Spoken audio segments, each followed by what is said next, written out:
అదే RTV app వార్తల్ని క్షణాల్లో చదివే అవకాశం ఉంటుంది. ఒక న్యూస్ పేపర్, ఒక టెలివిజన్ ఛానల్ మీ చేతుల్లో ఎప్పుడూ ఉంటాయి. గత 2 రోజులుగా ఖమ్మం నగరంలో వింత వాతావరణం నెలకొంటుంది.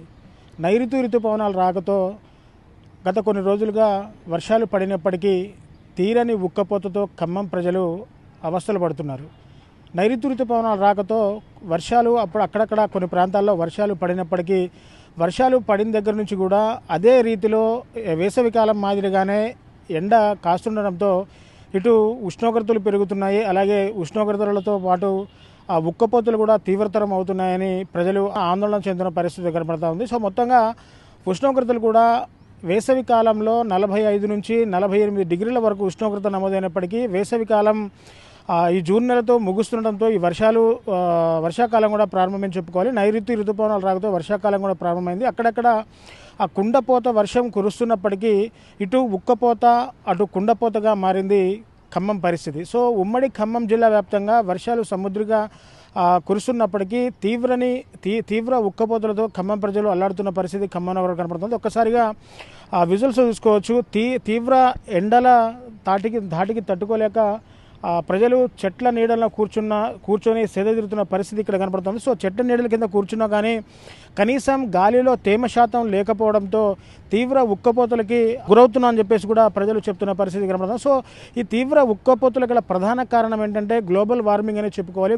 గ్లోబల్ వార్మింగ్ అంటే ఆ రోడ్ల పేరుతో అలాగే బిల్డింగ్ల పేరుతో చెట్లను నరికేయడం వల్ల గ్లోబల్ వార్మింగ్ అనేది ఎక్కువగా పెరిగిపోయి ఈ తీవ్ర ఉక్కపోతలకు కూడా కారణం అని చెప్పేసి అటు శాస్త్రవేత్తలు చెప్తున్న పరిస్థితి కనబడుతుంది. సో గ్లోబల్ వార్మింగ్ కారణంగానే ఉష్ణోగ్రతలు కూడా అత్యధికంగా పెరుగుతున్నాయని చెప్పేసి కూడా అటు శాస్త్రవేత్తలు చెప్తున్న పరిస్థితి కనబడుతుంది. సో నైరుతి ఋతుపవనాలు వచ్చినప్పటికీ వర్షాలు కుండపోతగా కురుస్తున్నప్పటికీ కూడా ఎండలు ఏమాత్రం తగ్గకుండా అదే స్థాయిలో ఎండలు కాస్తున్న పరిస్థితి ఇక్కడ కనబడుతోంది. ఎండలతో పాటు తీవ్ర ఉక్కపోతలతో ప్రజలు తబ్బిపోతున్న పరిస్థితి అదే ఖమ్మం నగరంలో క్లియర్గా కనబడుతోంది. సో ఏది ఏమైనా గ్లోబల్ వార్మింగ్ పేరుతో చెట్లను నరికివేయడం, అలాగే రోడ్ల విస్తీకరణ పేరుతో చెట్లను నరికివేయడం, అలాగే భవనాలు ఎక్కువగా కడుతుండడం, వాటి ప్లేస్లో కూడా కొంత గ్లోబల్ వార్మింగ్కి గురవుతుంది. కాబట్టి గ్లోబల్ వార్మింగ్ గురైన కారణంగా కూడా ఈ తీవ్ర ఉక్కపోతలు కూడా వస్తున్నాయని చెప్తున్న పరిస్థితి కనబడుతుంది. సో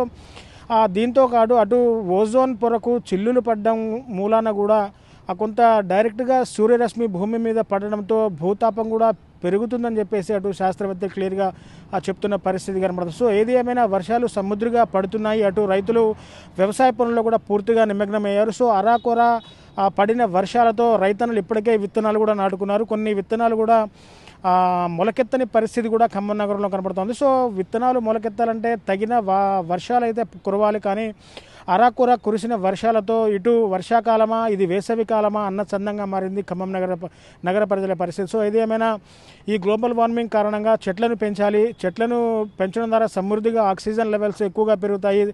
దాని ద్వారా వాతావరణంలో కొంత మార్పులు సంభవిస్తాయని చెప్పేసి కూడా చెప్తున్న పరిస్థితి కనబడుతుంది. సో ఆ చెట్లను పెంచితే కనుక వాతావరణం కొంత సమతుల్యంగా ఉండి సమయానికి వర్షాలు పడతాయి. వేసవికాలంలో కూడా కొంత భూతాపం తగ్గుతుందని చెప్పేసి కూడా అటు శాస్త్రవేత్తలు క్లియర్గా చెప్తున్న పరిస్థితి కనబడుతుంది. సో ఏది ఏమైనా ఈ తీవ్ర ఉక్కపోతలకి ప్రజలైతే అల్లాడుతున్న పరిస్థితి కనబడుతూ ఉంది.